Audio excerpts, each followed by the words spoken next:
ഈശോ മിശിഹായ്ക്ക് സ്തുതിയായിരിക്കട്ടെ. പ്രിയ സഹോദര സഹോദരി, ഇന്ന് വിശുദ്ധ സ്നാപക യോഹന്നാൻ്റെ ജനനത്തിരുന്നാൾ. ആരാധനക്രമത്തിൽ നമ്മൾ 3 വ്യക്തികളുടെ ജന്മത്തിരുന്നാളാണ് ആഘോഷിക്കുക. ഡിസംബർ 25 ഈശോയുടെ ജന്മത്തിരുന്നാൾ ആഘോഷിക്കുന്നു. സെപ്റ്റംബർ 8 പരിശുദ്ധ അമ്മയുടെ ജന്മത്തിരുന്നാൾ ആഘോഷിക്കുന്നു. ജൂൺ 24 സ്നാപക യോഹന്നാൻ്റെ തിരുനാൾ ആഘോഷിക്കുന്നു.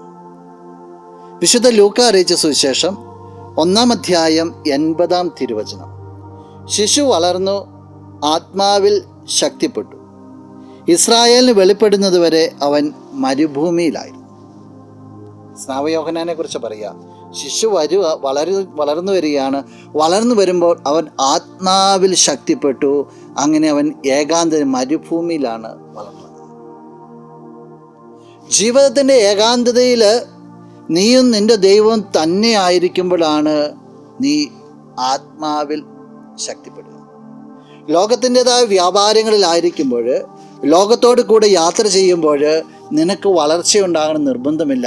നീ നിന്റെ ദൈവത്തിൻ്റെ അടുത്ത് സ്വസ്ഥമായിട്ടിരിക്കുമ്പോൾ. ഈശോയെക്കുറിച്ച് കാണുമ്പോൾ നമുക്ക് കാണാൻ സാധിക്കും, രാത്രിയുടെ യാമങ്ങളിൽ മലമുകളിലേക്ക് കയറുന്ന ഈശോ, പ്രഭാതത്തിൽ മലയിൽ നിന്ന് ഇറങ്ങി വരുന്ന ഈശോ രാത്രി മുഴുവൻ പ്രാർത്ഥനയിലാണ്. ഏകാന്തതയിൽ ദൈവപിതാവുമായിട്ട് സമയം ചെലവിടുകയാണ്.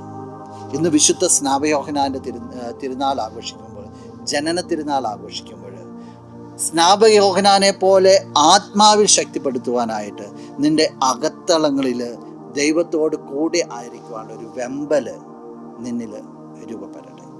നമുക്ക് പ്രാർത്ഥിക്കാം. കണ്ണുകൾ അടച്ചൊന്ന് കരങ്ങൾ കൂട്ടാം.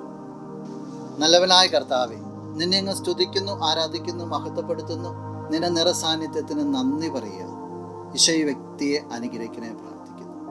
ഈ വ്യക്തി ആയിരിക്കുന്ന മേഖലകളിൽ നിന്നോട് ഒട്ടിച്ചേരുവാനായിട്ട്, നിന്നോടൊപ്പം ചെലവഴിക്കുവാൻ സമയം കണ്ടെത്തുവാനായിട്ട് ഈ വ്യക്തിക്ക് സാധിക്കട്ടെ. ഈ ദിവസത്തിന് വേണ്ട കൃപകളും നന്മകളും സംരക്ഷണവും നൽകണം, ഇപ്പോഴും എപ്പോഴും എന്നേക്കും. ആമേൻ.